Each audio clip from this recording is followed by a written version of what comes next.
Hello and welcome to Let's Go Fright Seeing. I'm Taylor, and in this video I'm going over all of the horror movies that I watched in March. These are old movies, new movies, things I streamed, things I watched in a theater. There were a lot of good ones, a couple misses, but mostly a good month. If you would like to see these reviews and recommendations as I post them, you can follow me on TikTok or Instagram at Let's Go Fright Seeing, or you can just wait for the monthly roundup and get all of them at once. Also, don't forget to subscribe here on YouTube since you're already here. It's difficult to talk about this movie without talking about the ending, but I'm not going to spoil it for you in case you haven't seen it. But if you have seen The Mist, then you know. What a ride. When a town is hit by a freak storm, a group of people get trapped in a grocery store and are forced to deal with the bullshit outside and inside the store as personalities collide and people start pissing me off. I will say this, I think the way things play out between the people at the store is very believable. We've got the non-believers who insist on going outside anyways, the religious cult leader who acts like she's better than everyone but is actually the worst, the underestimated baddie, and of course a father desperately trying to keep things calm and logical to keep his kids safe. Some of the CGI is a little bit cheesy, but overall this movie really delivers some great creatures and a very stressful atmosphere that will make you question, what would I do in this situation? It is worth a watch, but be ready to be infuriated by everyone and everything 90% of the time. One thing you should know about me is that I love a freaky little weirdo folklore horror movie, especially when it's set on a cursed English moor. Starve Acre came out in 2023, but it hit Shudder last week, and I watched it immediately, and I have not been able to get it out of my head, and not necessarily for the best reason. This film follows a family who have lived on this plot of land for decades. Richard and Juliet decide to move there with their son, thinking it would be a great place for him to grow up, and to kind of help Richard heal his inner child, since living there with his own father was an absolute nightmare.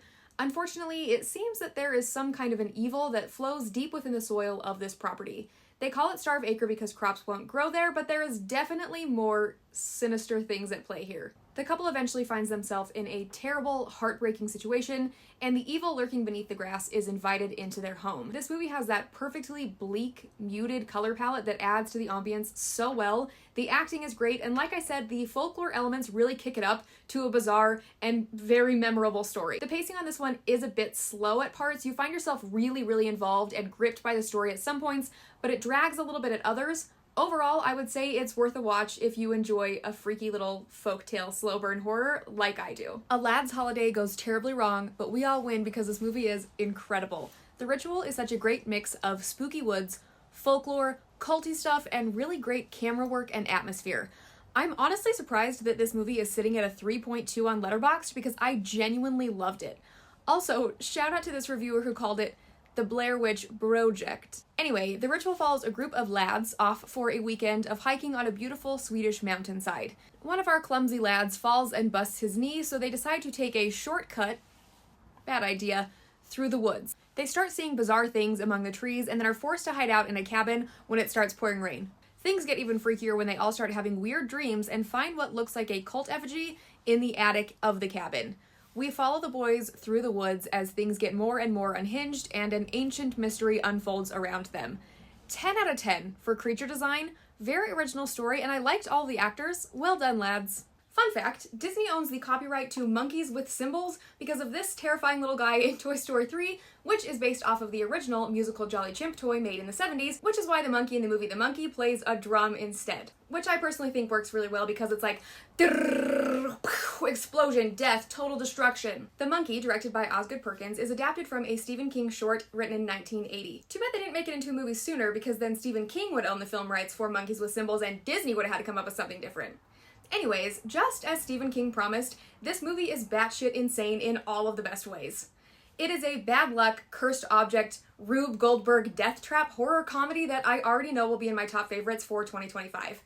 The film opens with young Bill and Hal, twins who rarely get along and often downright hate each other. They find a wind-up monkey, don't call it a toy, it is not a toy, that their dad left behind. They turn the key and shit hits the fan when people start dying in horrific, over-the-top ways that will make you feel guilty for chuckling at, but you will chuckle nonetheless. We fast forward to a grown-up Hal who has lost touch with Bill. When their aunt passes away, insane deaths start happening again, and the curse of the monkey kicks up in full force. This movie is the perfect kind of horror comedy, as long as over-the-top gore-fest kills and weird quippy humor are your thing. And those things are my thing, so this one worked really well for me. I also thought the acting was outstanding. The kid version of the twins is fantastic. And then of course Theo James is incredible. And then there's all of these weird little side characters that are so quirky and strange. This movie is weird AF. Don't say I didn't warn you. This was one of my most anticipated horror movies for 2025, and I'm sad to say that it did not quite work for me.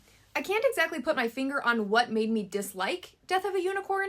The cast was perfect, the acting was great. I loved to hate the rich assholes, and of course Jenna Ortega was lovely as always, but I feel like I can't even remember what this movie was about, or any, interesting parts of it. Basically, this father and daughter, Elliot and Ridley, hit a unicorn with their car on their way to a weekend trip at this rich pharmaceutical CEO's wilderness resort. Elliot is there to help the rich man with his health issues, and they end up discovering that unicorn blood is basically a cure-all for illnesses. Of course, the rich assholes want to kill all of the unicorns and sell the blood for $1 zillion so that rich people keep living and poor people keep dying. Things devolve into a gory mess with Eat the Rich themes. Thumbs up there. But I felt like I wanted more of the world building. There was a lot of cool lore that they could have gone into with the unicorns. And I will say there were some genuinely funny moments, and I loved everyone's performances. There were so many good character pieces, but okay, now that we're talking this out, I'm glad that we're having this conversation.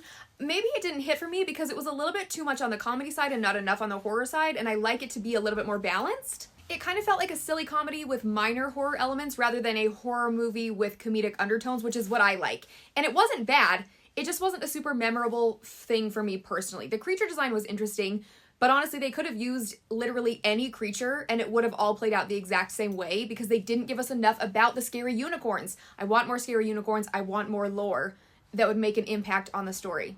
I'm glad that we talked through this together so I could figure out what wasn't hitting for me. Have you seen this? Did you like it? What did you take away from it?